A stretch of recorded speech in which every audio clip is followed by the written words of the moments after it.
Okay. All right, a little bit less somber this time. Okay, let's try this again. All right. Okay, so we got to start from the clap.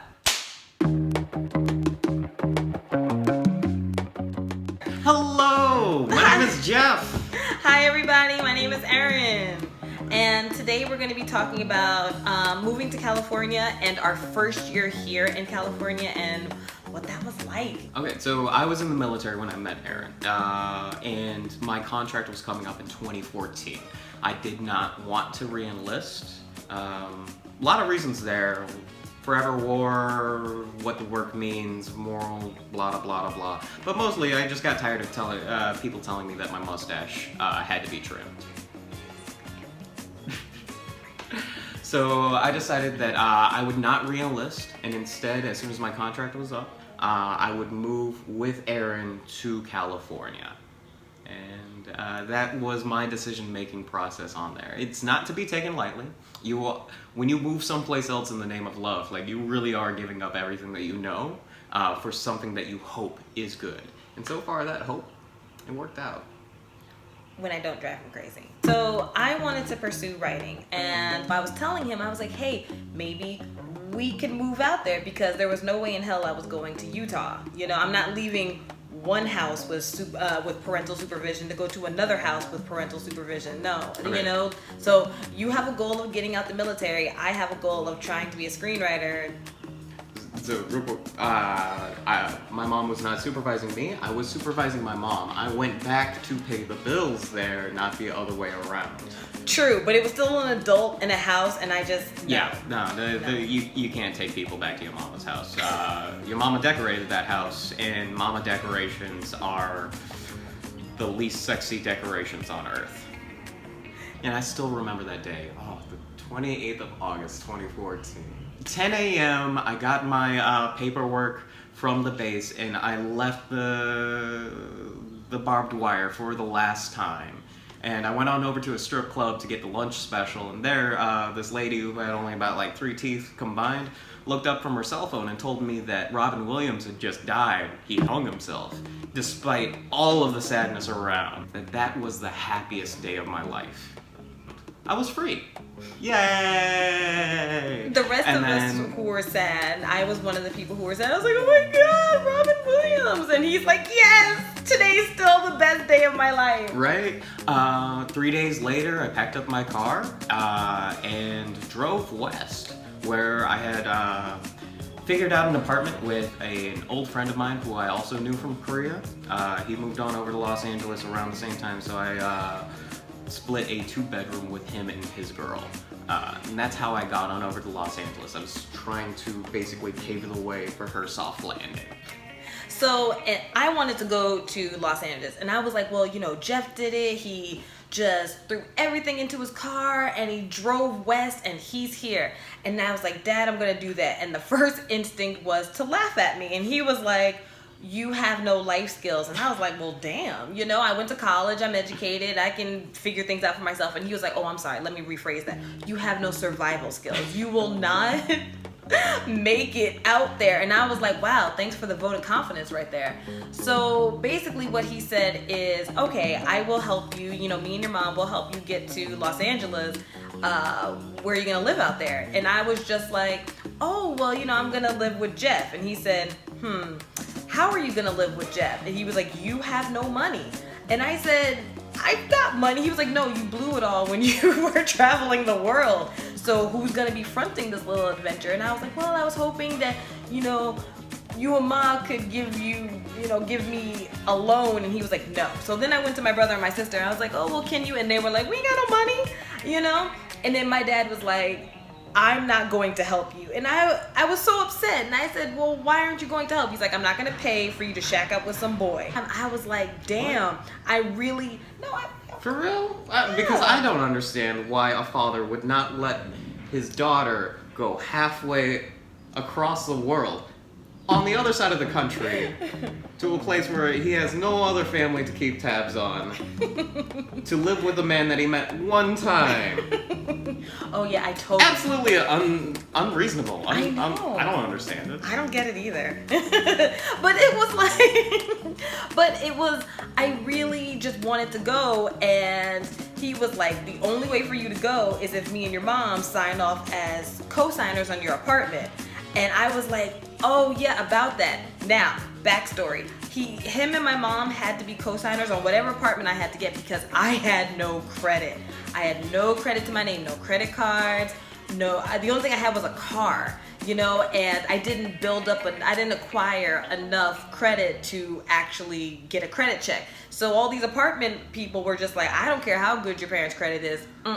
No, we are not going to get you an apartment. So I'm like, damn. So I told him, I said, I have to live with Jeff. And I remember when I first got here and I didn't have a place to stay, his roommate was trying to get me to live with them. And I was like, oh, I would, but can we turn on the air conditioning? And he said, no, I don't believe in turning on the air conditioning. And I said, no, I will not live here.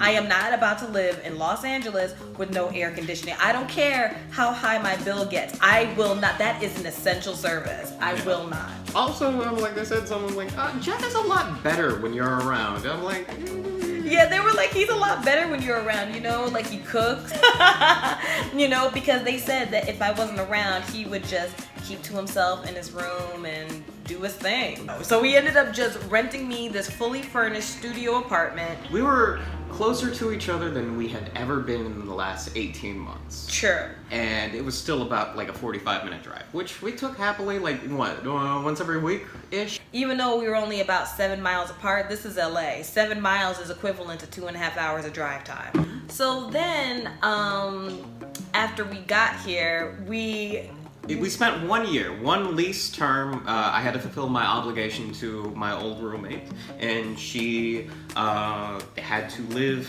alone. She wanted to live alone for one time, see what it's like. About 10 months later, after Aaron arrived, my lease and my roommate's lease was up. So me and my roommate, we split our ways, and I went to go live with Aaron in her furnished studio, 200 square feet, I think. Yeah, so it was then tiny. And that was cool. And then he came to live with me in my studio apartment because my lease wasn't up for another 2 months, and his lease was up in August. So he moved in August and then stayed with me until October. Mm-hmm. And then in October, it was really funny because, when he moved in, he brought all his stuff. But the great thing is he didn't have that much stuff. All he had was a cot and his computer. And for an apartment that was 200 square feet, 300 square feet. I took up 15 square feet of that apartment. That's it. And we were so happy, and we were like, yeah, living together is great. And then, and after we ended up living together, we had to find our own apartment. And then that was the most exciting time because we got our own apartment in October of 2014, and we lived together from then until now. And I was in the valley, he was in the city, and then we ended up going back to Korea. Town. We went to Koreatown. So right. We picked an apartment that was about 8 blocks away from my old apartment because I like my neighborhood, and she liked my neighborhood every time we came on down. I love this neighborhood. I love this neighborhood so much. So living together has actually been really easy. Of course, during the quarantine, we want to strangle each other a good 60% of the time. No. The secret of quarantine is to have a 1-bedroom. As long as there's a wall and a door that you can just use to separate each other when one side just wants that alone time, that's good. That was one of our requirements when we decided to move in together, and was that we couldn't do a studio again. No studio. We needed a wall and we needed doors. We needed a door, we needed a wall. And I think the fact that we ended up getting a place together. This is not your place. This is not my place. This is our place. And we were able to build that sort of equity on level ground. Mm-hmm. Yeah. And it's so funny because we had been on our own for that 10 months that we were just like, how are we gonna live together? Are we gonna kill each other? Or are we gonna enjoy each other's company? And I realized that when we were in that 200 square foot apartment, that we could actually, we're gonna make it. Yeah. Like, we're gonna make it as a couple because we don't want to kill each other and we have no walls. Yeah. That's when I kind of knew. I was like, this is for real. We're gonna make it. It was the biggest bet of my life. Just putting all of my chips on the table to pursue happiness over in California. And let me tell you, that was a good old push. I didn't lose nothing. It worked out great. It did. And now that we're here and we're stuck in the house again, I told him the other day, I'm so glad that we're friends, because there's a lot of people who are out there who are just lovers. And when you're stuck in the house with somebody and you have to talk to them. In the comments, please tell us your messy quarantine stories.